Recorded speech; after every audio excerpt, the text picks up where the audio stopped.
just paying off. Hello there, this is Project Swift. Welcome to another fantastic DotA is Hard in-house casting. With me tonight is the fun, fantastic, and probably sexy Mino. Hello, Mino. Hi Swift, how's it going? Doing good, having fun. In-house nights, they're always fantastic. Give me an opportunity to go cast and yell at people and have fun times and pick apart their play, and it's so much fun, and then people can come back and learn from it. It's great. So, how was that beating you took in the last match? It was really fun. I got my ass handed to me, and Yep. good times. Yeah, good times. Unfortunate. Being a support on a losing team is just, it's just painful sometimes. But yes, you stick in there. Especially a keeper of the light in Yep. a losing tri lane. You can't really do a lot. You don't have a whole lot to offer later on. But yeah, get in there, you get those wards, you put them up, you try and create that little bit of room for your carry, and then just hope that they can get that farm in. And then, unfortunately, No, I just got didn't. a mecha and stole creep waves. So, okay. Yeah, that was my That works contribution. too. Yeah, if you're a keeper of the light, you can just steal creep waves, and you go, damn carries, they just can't carry, and then you get a Shadow Blade and a Butterfly. Yeah, good times. But, for this team, so, we've got Sarasi from LCD Gaming. I don't know if is he actually from LCD Gaming? I have no idea, but I'm not too sure. I think that's ladies ladies group, thing. isn't it? Yeah, I'm not sure. Yeah. Okay, but yes, so the Radiant team is going to be LCD Gaming and captained by Sarasi, but possibly taking the team name from Lady Rainicore. Meanwhile, on the DotA team, it's going to be captained by tHG Biscuit. So he has another one of his teammates on there, tHG Cozzy, who casted with me last game. So should be good. Biscuit and Cozzy do have a fairly good idea of what's going on in the world of DotA. That is why they first picked Vengeful Spirit. Typical current meta, first pick Vengeful Spirit. Yeah, that meta. They stick to it. They know it. It's hard in their brains. It's just solid. But yeah, and then that is followed up by that really typical meta again counter pick of the Gyrocopter and Keeper of Light. Yeah. What do you make of this first pick Vengeful though Swift? Like there's potential there for some aura stacking if it's going like a support Vengeful. I mean, they could even run it as a carry Venge. I mean, it's not seen very often these days, but I think there's some potential there for a Vengeful Spirit to be a tri-lane carry, just with the aura buff being an awesome damage bonus, and the stun being a reliable stun as a carry in a tri-lane. Having a ranged hero that has a ranged reliable stun is a really like strong asset in a tri-lane. So I mean, it could be something to do with a tri-lane carry. I don't know, but primarily paid as a support. But we'll see what they do with it. So yes, Vengeful Spirit does bring a lot to, especially tri-lanes, as you said, by that extra damage buff from both Wave of Terror and the Aura. But because of her low range and the low range on her stun, she does sort of need some sort of a setup.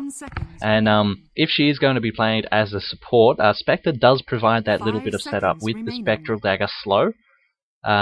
It's not very much, but it just gives you that little bit extra to land that stun. So that could be a start, and that could be a follow-up. But yes. Yeah, I mean, the only problem with that, though, really is that the Spectral Dagger just takes so much of Spectre's mana pool. You only really have one or two daggers in you at level 1. Of course. I think you can only do one dagger at level 1 and then 2 at like level whatever the next level it is. But yeah, it's not much in terms of mana pool in the early game. So Spectre's like a really, really defensive hero in the early game. So you don't really want to be aggressive tri-laning this hero. So I mean, it's probably going to be a more of a full protect one, I would imagine. The strategy for Biscuit, but I guess we'll see. One thing that could be really fun is if they do an aggressive tri-lane with Vengeful Spirit, someone, and just run like a 3 support aggressive tri-lane and just really focus on getting kills. And then the Spectre could be run like safe lane solo and just focus on getting that farm, getting some levels up, and then jumping in with Haunt whenever a kill is about to happen and pick up that assist gold and that assist experience. So that could be one way to do it. It is a little bit risky, but it could be a bit fun. Yeah, that's a good point actually. The Spectre is not like able to escape as easily as like an anti-mage would be if you were like soloing him with like he can just blink out. But the Spectral Dagger is still a really good escape if you can use it properly, like using it across trees and being Yeah, able to throwing it just over like trees. pass over the top of trees and stuff just really makes you able to escape if they can't stun lock you. But she is quite susceptible to ganks early on, obviously being weaker as an ability carry. So there is potential for ganks there, but I mean the bans from both teams looks like LCD Gaming going to be banning out the split pushes and the push defenders. So probably I'm guessing they're looking to either turtle up for a long time with that Keeper of the Light and Gyrocopter, because Gyrocopter can flash farm really effectively in the late game with the flat cannon even after the nerf, and the Keeper of the Light is obviously a really good defensive hero for a turtling lineup, but Lone Druid, I guess it's going to be them taking the offensive on the push. That was the other alternative. They want to ban out counter pushing heroes and split pushing heroes so that they can do their own 5-man death ball pretty early, and it looks like that's what it's going to be with that the Lone Druid pickup. Yes, I feel so. So they're doing some fairly strong early game push with the Gyrocopter, the Keeper of the Light, and the Lone Druid, and as you were saying, taking out those sort of really defensive turtling heroes of the Darkseer and the Nature's Prophet.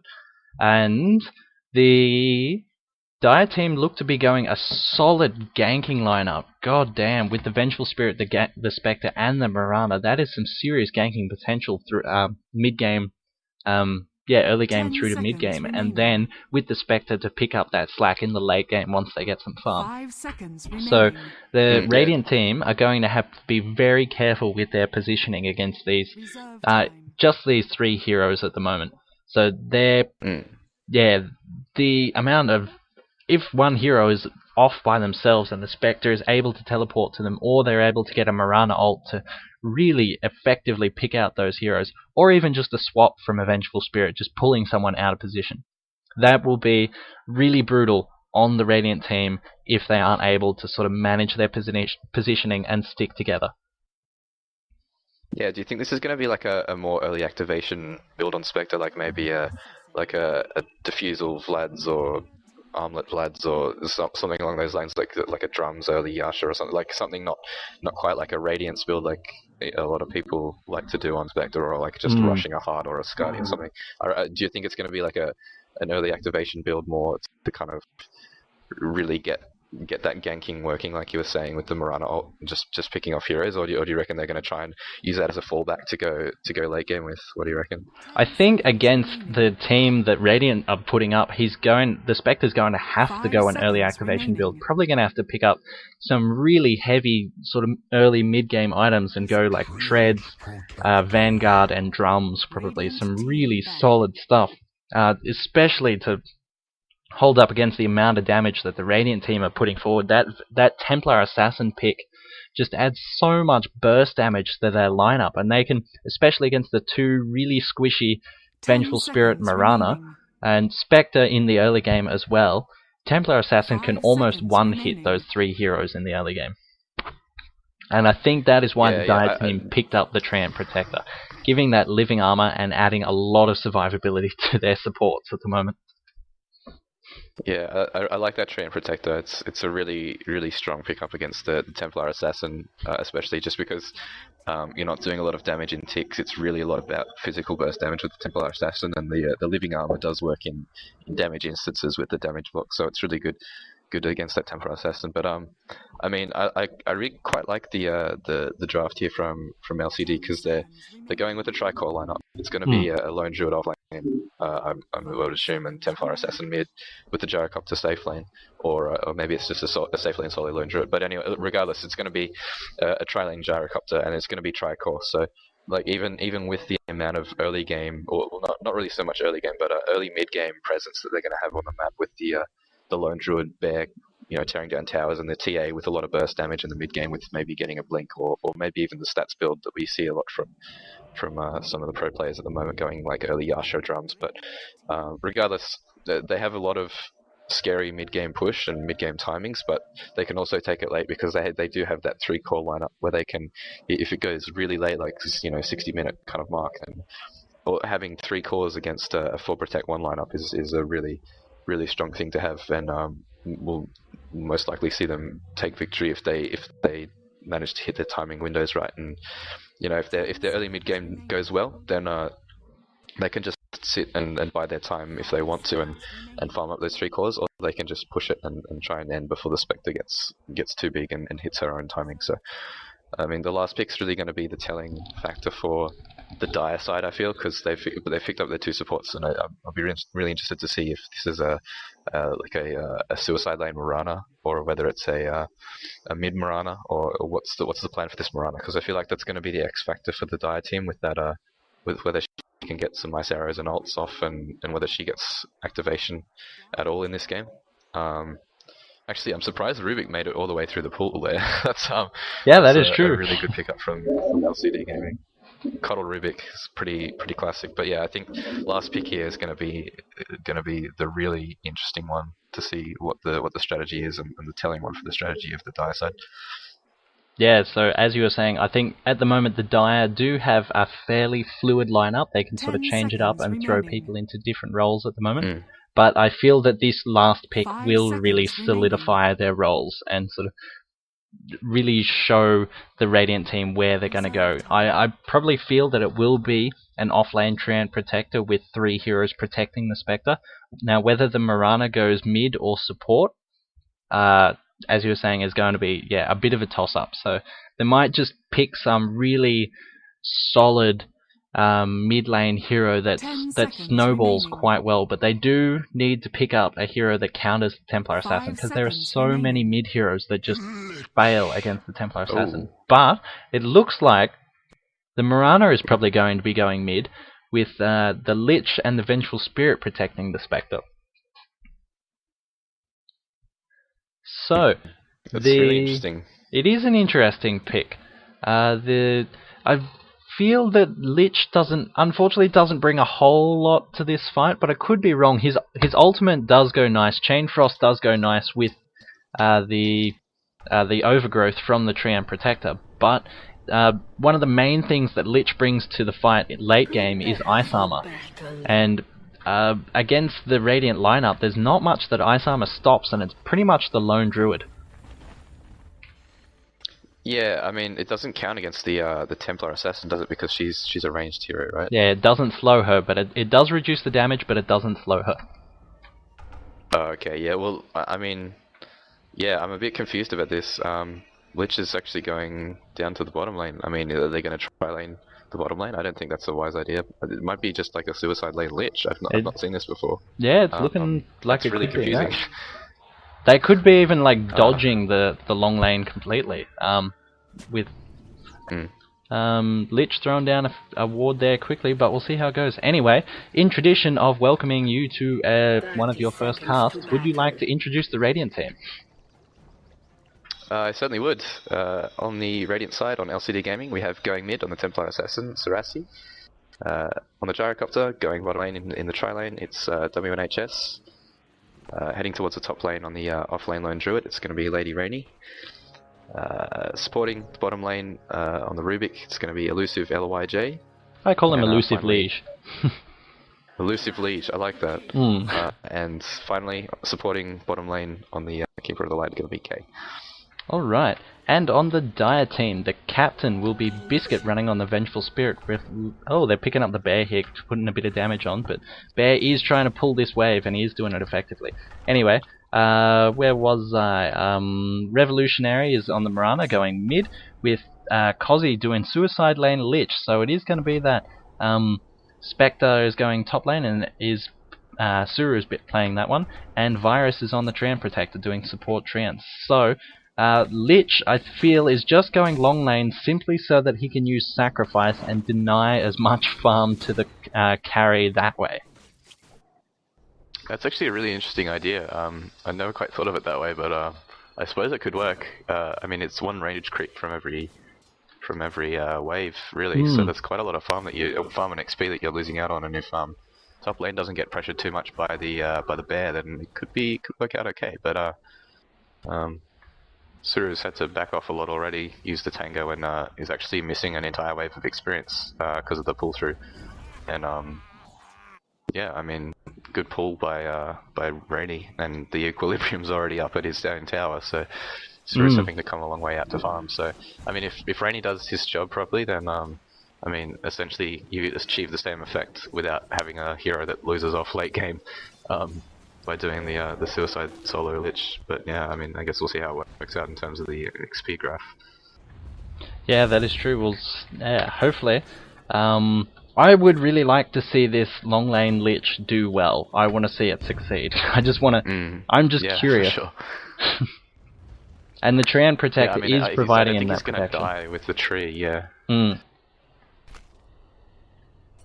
But that means that the Mirana is going to have a tough time in the mid lane, and Mirana's taken so much damage from those Psyblades.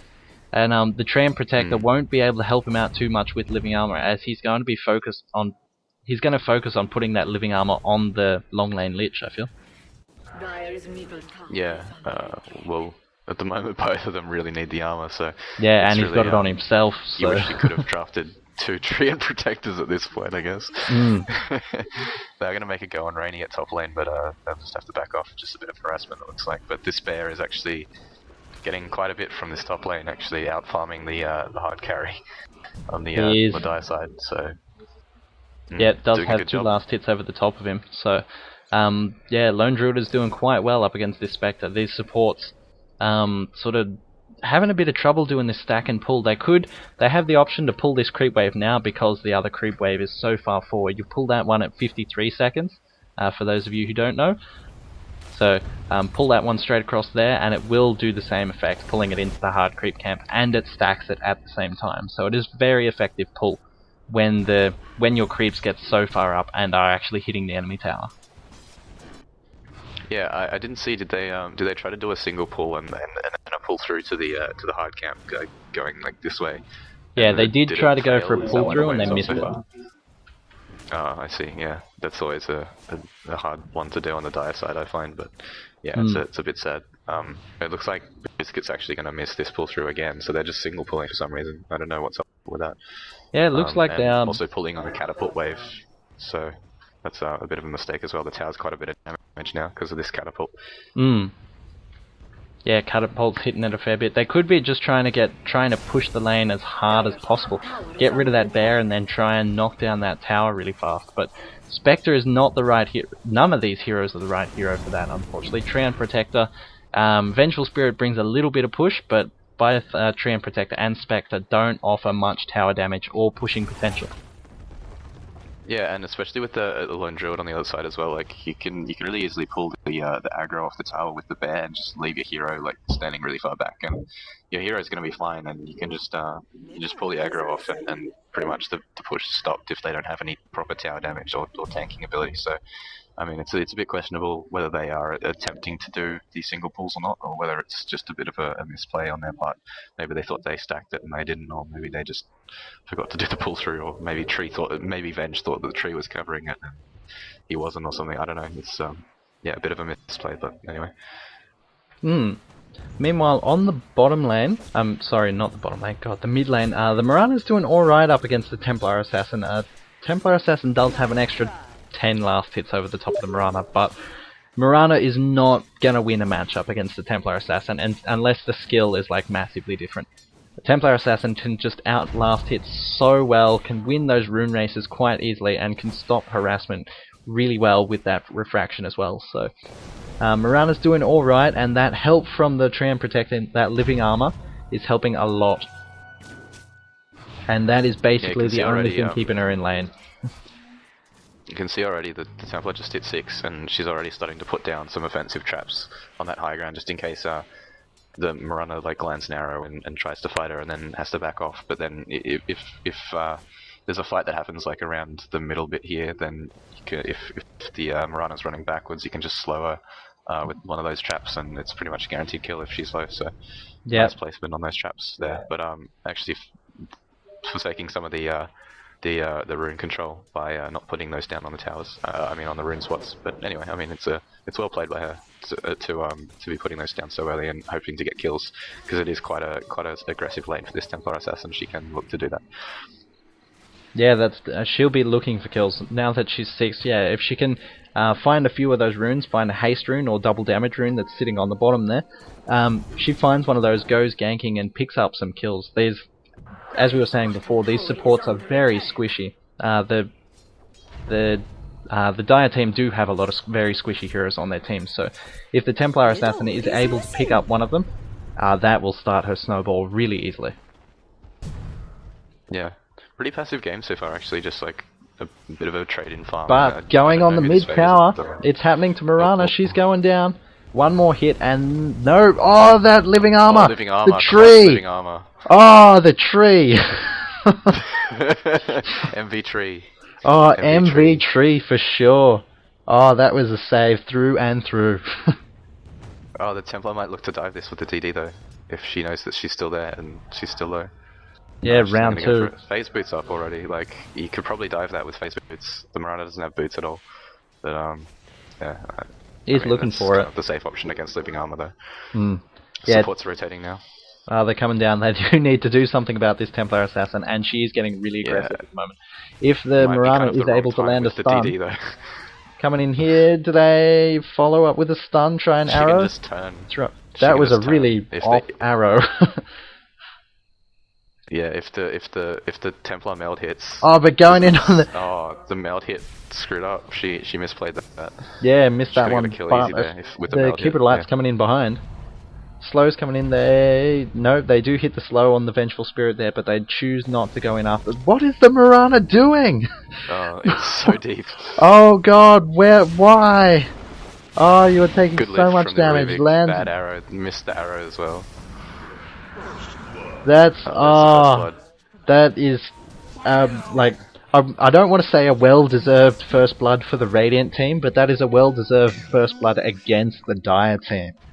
The Mirana deserved to die. Yeah, they actually gave up a kill in return. The Radiant there with the Keeper of the Light going down to 2 supports rotating in there. So I mean it's not an even trade because the Templar got it. I think the Rubik picked up the first blood. But the Mirana going down is pretty big deal. And it is. It's just gonna let the Templar get even further ahead. And Rubik going. I mean the Keeper of the Light, the 5 support going down on the Radiant team isn't that big of a deal anyway, so definitely a good trade for the Radiant there. And meanwhile, just having a quick look at things on different lanes. So this Spectre is going solo up. Top lane. Yeah, going solo up against the Lone Druid. Lone Druid's taking a bit of damage, a lot of harass. Might look to chew his way through, but the creeps have blocked him. He's stuck. He went to chew his way through the trees, but the creeps blocked him. Oh, that was huge. Yeah, that was really unlucky. That was so unlucky. But yeah, the Spectre has a lot of money under his belt. He's got 2,000 gold and no real items. He's got ironwood branches and a quelling blade, so he's really relying on that Treant Protector to keep him alive. Do you think he's going to get a relic, like a Russian relic, and maybe go for early Radiance if he can? He could. I don't know if it's going to be a good idea. If the Radiant team start snowballing and they get a decent, if their next 5 minutes are decent and going in on this, massive ultimate from the Lich. That is an excellent pickup. Almost got a double kill there. That was just so great. worth it. That was actually worth it for the Lich there, being able to pick up that kill, I reckon. Yes, I think so. He got solo experience for that kill, and the Gyrocopter only got like duo experience for his kill. So had to share it. It is a kill going for the carry, but I feel like that's okay. In the meantime, the Templar Assassin did pick up a kill on the Vengeful Spirit in the mid lane, so that's starting her off even further. And now she has a haste rune, so something's going to happen here. They're going bottom lane. A missile is just connected with the Mirana, but the Templar Assassin has opted not to follow it up. Yeah, she was actually diving in, trying to kill off the Keeper of the Light, because he was really low after the Chain Frost, but she missed her arrow, I think, and the Leap and Starfall wasn't quite enough to kill. So bad luck with that. But yeah, the Rocket Harasser is just going to keep this Mirana out of lane. I like the skill build on the Jari here, going for the like full out farm, max flat cannon first, and just a couple of points in Rocket Barrage and only keeping one in the homing missile, just to lend a hand in a team fight if there is one, just in case anyone's coming up soon. But he has actually finished his Helm of Dom now, and it's coming out on the courier with yeah, he's just finished that up like just this second. So the stack's going to start up now at the 11-minute mark, and he's already got treads. So this Jaro is going to snowball in terms of his just solo farming capacity really quickly if he can manage to hit those stacks quite often. But looks like action on bottom lane. Yep, they're coming in the what is he? Templar Assassin's got that haste rune. Oh, massive stun. That's Sentry Ward. Excellent stun from the Vengeful Spirit. But he's at Templar Assassin still managing to dodge a lot of damage coming in from heroes thanks to that refraction, and he's going in after the Mirana. Oh, meld hit. Keeper Alliance following them as well. The living armor just one more. So he does get that hit, but stunned underneath the tower. Do they have a? They don't have an arrow to follow it up. The Mirana just died, but swapped in under the tower, and Templar Assassin does meld out of any further damage that might be coming in. But on the top lane, massive dive on the Treant Protector. Treant Protector's going down to the Lone Druid as well as the Rubik. Teleport's coming in from the Lich, but just too late. He might even be putting himself in a dangerous situation there. Although his Chain Frost has just come up and blows it on one hit on the Rubik. Unfortunate. Good work on the Rubik running away. And then Entangle he needed one more hit on the Rubik, but Entangle from the Bear grants the Lone Druid another kill and a bit more farm. Yeah, and that's the Onage 5 kills in a row for the Radiant. That's gonna really look at the XP angle graph now. It's just skyrocketed in the Radiant's favor. Yeah. This is kind of the timing where the Radiant gets really scary with that Templar. She's gonna activate right about now with the phase blink just picked up on her, and the Bear now has phase on his Bear as well as level 4 on the Bear, so he's going to be able to push towers and get entangles and just be an absolute menace everywhere over the map with that Bear now. So it's really scary time for the Dire side right now. The Radiant's going to have a huge window to kind of do anything they want, and again we're seeing a Root on top lane. Vengeful Spirit taking a lot of damage, even 1v2. Oh, another Root. Oh, second Root. It's going to go down to the Lone Druid solo. 1v2, and yeah, as I said, this Lone Druid is very scary. Templar Assassin very scary. So sad times for the Dire right now. And this Spectre still has a lot of gold. Has 3,400 gold. I still don't know if they're diving on the mid lane as well. An arrow is stolen by the Rubik, and the massive melt hit and 2 hits going down. Wow. Mirana just melts under the face of the Templar Assassin. But yes, the Spectre still with that massive amount of gold. Her level 4 melt. Sorry, yeah. Yeah, Spectre still with that massive amount of gold. He's so close to the relic. Just Treant Protector, half his life just went away from a Templar Assassin. But she does get swapped in under the tower and stunned. This is going to be huge. One big punch from the Treant Protector takes her down. Yeah, nicely played there. Nice swap. But yeah, the relic's going to be coming up soon for the Spectre. I'm pretty sure that's what it's going to be. It has to be relic. Like, there can't be anything else really. But going to get rooted top lane. But yeah, I mean, this Templar just hit level 4 melds, and there's just so much damage now. Like, you just burst down so quickly. It's basically like nearly like a level 1 Nyx ult every, how long? 7 seconds? It's ridiculous. It is huge. Yeah, it's crazy. But this Spectre is, if the Spectre has that opportunity to farm, getting a Radiance will help, but they're starting, like, the Radiant team is starting to group up. As we were saying before, this Lone Druid has some serious items, and the Templar Assassin has her core items up, and Gyrocopter does have that Helm of the Dominator and almost has drums. They will be looking for towers, they will be looking to push, and they will be merciless. They should be merciless. Oh, that arrow. Rubik's just hit an arrow on Mirana, but the Chain Frost comes in, hits on LYJ, and he does go down.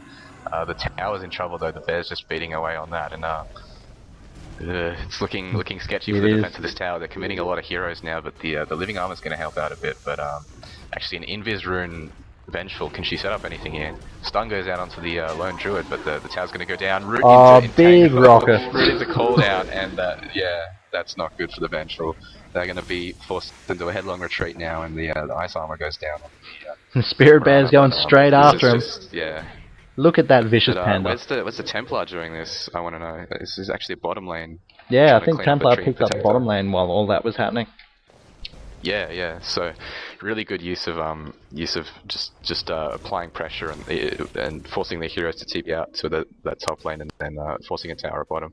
But I wanted to talk a bit about the relic now up on Spectre, because I mean, what does it really give you as a Spectre? You can't really flash farm like an anti-mage or an alchemist with a radiance. Like an alchemist with a radiance, you just stand in the jungle and you get creep kills and stuff. Like you can stand in lane and get creep kills and you get Greevil's Greed bonus. Like, what does it give you as a Spectre? Like, it gives you great team fight, but at the moment their team fight doesn't really need a radiance. Like, it doesn't need that damage from the radiance. And I mean, I don't know if Nullfield actually reduces the magic damage done by radiance, if it is magic damage. Does it do magic damage? Or does it do unsure pure on damage? that one, I'm not actually. too sure. But I have a feel that it's pure I'd be damage. really interested in how Nullfield worked. Yeah, I would imagine it's pure damage, but regardless, like, it doesn't give you that much in terms of accelerating your farm. It doesn't really give you any physical damage. It's just like for the like what is it, 7 seconds at max level of haunt that you haunt that you have at max level. That's all you get. Like, you get 7 seconds of radiance burn on everyone on their team, but that's all you get.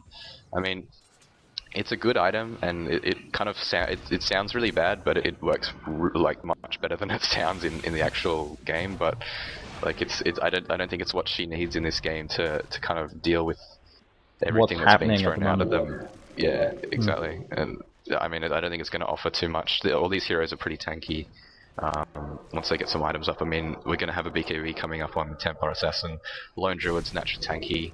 The gyro is going to be too far away to have the radiance burn anyway, and on top lane, see a root go down on Cozy, and it's actually running towards the Lone Druid. Chain Frost goes out, does a very minimal amount, and I think they're going to have to back out here. Lady did see that one coming and shot his bear away as soon as it came out. Yeah, for sure. Well played by Lady. Yes. But yeah, I mean, the radiance, I don't think it's going to do much, even though it's going to come up at a pretty nice time. 18 minutes, and it's nearly done. Yeah, it's 100 gold away from being done. But I mean, I don't know. I just don't know what it does for them. I would rather see like a tanky item like a Vanguard or a Heart just straight away, and just be able to just man up in fights and take a lot of damage and deal it back with Dispersion. I feel like that's a better use of a Spectre than to go Radiance and Haunt. But yeah, anyway, that's just my opinion. I fully agree. Early activation build. I fully agree that, like, the Radiance gives the Spectre a lot of team fight presence, does heaps of damage, and goes fantastic with Dispersion. It is a great item, but it's only really good once you can be in the middle of fights, and you need treads, you need a Vanguard, Heart, whatever. You need some sort of health items, some sort of defensive items up before you can go a Radiance, because, as you were saying, it doesn't accelerate your farm as much as it should by the time that you get it. You're better off getting treads or phase boots and getting that little bit of extra last hitting power, and then getting some... and here it's going to happen. The Spectres, taking a few hits, just melts under those two heroes. Radiance didn't save her there, so I mean, you know, it's the same amount of money going into a Heart might have saved her there. I don't know. It just seems like the sort of lineup where you'd want to go for something a bit tanky, like a Scuddy or a Heart or something like that. Yeah, this sort of a matchup, you want to be looking to go mid-game items on your Spectre. That early game activation that you were talking about earlier, that's the sort of stuff that you're looking at. And right now, Lich is going to melt under the face of Templar Assassin, but Templar Assassin doesn't want to continue it on. Backs off, gives the Lich... Look how far they are in the... Another day? Look how far they are into the enemy jungle at the moment. Like, this is a ballsy team right now. They're just doing playing so aggressive. They have all the map control. Yeah. They're playing so aggressive because they can. They got that a good early game start, and Spectre's going in on the Keeper of the Light. Radiance does get the kill on the Keeper of the Light there, and a Chain Frost followed up by this. Yes, Chain Frost followed by an Overgrowth, and they do get the kill on the Lone Druid, ending his dominating streak. So that's a big win for the Dire team. Yeah, for sure. That was I didn't quite catch the start of how that fight happened, but I think the Haunt was kind of like an initiator used for the Spectre to get into the fight rather than just used as a team fight thing. So that was a nice pick off there. But I mean, in the meantime, we've got WNHS farming bottom and Templar stacking ancients and farming those. So yeah, I mean, I don't know. The trades are there, but I think it's favouring the Radiant at this point. I still think so, and the graphs are still favouring Radiant a lot, especially the gold graph. The amount that gyrocopter is farming. He hasn't been involved in that many team fights, and he has just been farming and using that Helm of the Dominator to good effect up here, as you can see, and he's been stacking the Ancients. So his gold would be through the roof. As you can see here, his last hits are massive, 120 last hits. His net worth is up there as well. Followed closely by the Templar Assassin. The amount of kills that the Templar Assassin has been involved in, and does have a number of last hits herself, and Spectre's following not too far behind. For the amount of ragging that we've put into that Radiance, he still does have a Radiance, so he does have a lot of, that net worth is up there, but it's not as effective as the other heroes, as you were saying earlier. Yeah, like I said, the Radiant sounds a lot worse than it actually is. Yeah. Spectre, like it's actually a really good item, but it's just it's hard to justify it in this situation. I mean, I don't know what it really gives you when you're farming against a Tricore. I mean, I don't think you can just rely on farming against Tricore. I think you just need to kind of activate as early as you can, or at least get as tanky as you can to fight that as early as possible. But yeah, we haven't really talked about the gyrocopter much because he hasn't been active this game. Yeah. But yeah, we've got 3 heroes going up against the Lone Druid on the top lane. We've got 5 heroes coming in. Marana just misses the arrow. The Lone Druid was running around, and Lich is forced to use that Chain Frost to pick up the kill on the Lone Druid before he goes down himself. But good kill there, but it did take 5 heroes and is threatening to cost them a tower. Yeah, that was a big commitment there. Actually, Rubik still has arrow. That's it's a really strong pickup.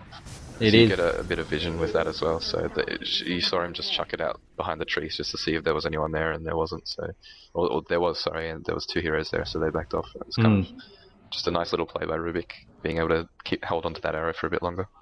Yes, good pickup, and yeah, definitely a good spell to steal during this game. Gives you that long range sort of initiation that you can especially if Gyrocopter fires a missile and then it is followed up by that arrow, that can be quite strong. Although, as we were saying, Gyrocopter isn't being active in these fights at the moment. He is farming in jungle, and I think he just picked up a Black King bar and it's flying out to him on the courier now. So maybe with that Black King bar he will be a lot more active in the fights. He does have those drums and he does have that Black King bar, so he will be a force to be reckoned with. And that drums will add a lot of that mid-game push that the Radiant team should be looking for right now. Yeah, just checking some of the other items, we've actually got a mecha flying out for the Keeper of the Light. The Rubik's working towards a 4-stuff and he's 200 gold away from that. On the other side of things, we've got a drums up on Lich. Not a lot else on him at the moment, and just a treads on Venge, and actually a bottle picked up for him, and just arcane boots on the tree. So the Radiance, the dire supports are a bit starved for levels and fire, and it's really hard for these supports to catch up. I mean, aside from the Frost Blast, it's like they don't have a lot of AoE to clear camps with. I mean, the Vengeful can do a pretty good job with with just auto attacks because of the amount of damage from the aura, but other than that, they don't really have the same sort of creep clearing abilities that the Radiant have with Fade Bolt on the Rubik, and obviously Illuminate on the Keeper of the Light. They're going to be able to farm much easier, even if they were behind, but they're ahead, so it's going to be even scarier now. Yeah. And like the main, I keep looking back at this Spectre, the main matchup that he's going up against at the moment is the Lone Druid, and because the Radiance Burn is just going on the Bear, and the Bear has so much freaking health, Radiance Burn isn't doing a whole lot at the moment, unless he steps, except for those times that he steps into the jungle and gets those extra creep kills, but it's not much without that Alchemist Greebles Greed. Meanwhile, massive fight going in the mid lane here. Few arrows, bit of poke going either way, and a rocket coming in doesn't hit anyone. Bear's coming in on top of the Tree and Protector. Tree and Protector has gone invisible, and a Chain Frost has been thrown on top of the Lone Druid, but it just sort of fizzles, hits a few people, and doesn't do much damage really. Ultimate has been used by the Spectre as well, and a Rocket's coming in, and a follow-up Chain Frost! Oh, Rubik Chain Frost! Only hits the Mirana, doesn't bounce between heroes, but still, you gotta be careful. They're gonna follow it up though. They do get that kill on the Mirana. And that root on the, what is it, Vengeful Spirit as well, and then a massive root coming out from the Tree and Protector. But just too much follow-up, and a blink in from the Templar Assassin. They're doing so much damage, and there's a Desolator on the Templar Assassin, so this tower is melting beneath the drums and the demolish from the Spirit Bear. It's huge. These towers are just going down so fast. Yeah, that's gonna be Rex. Could even be game here. I called a BKB on the Templar Assassin. I did not think that Missile Hammer was gonna be a Desolator, but when you're this far ahead, I suppose why not? Yeah, there's nothing that Spec can really do at the moment. And that's I mean, Radiance isn't gonna stop this push, so nope. I think that's GG. But, I think so. Yeah, I mean, you saw what happened with the Spectre in that last team fight. She ulted, and just kind of nothing happened. No one really took much damage at all from the Radiance burn because she wasn't there to follow it up. Yeah, I mean, it's a great item on Spectre. Don't get me wrong, but it's not this game. I feel like they have a lot of tanky heroes on the opposite team, and it's not really going to serve them so well. Excellent in theory, but just not working in practice. And that was a hilarious kill on the Templar Assassin. That was very funny. Yeah.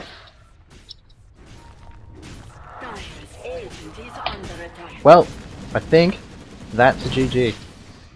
Go Bear, go! There it is. Alright.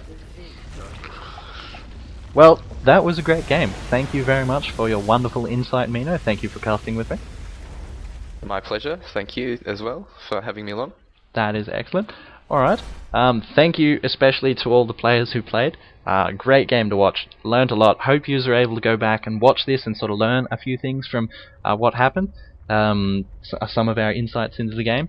But thank you very much. This is Project Swift from DotA is Hard, signing out.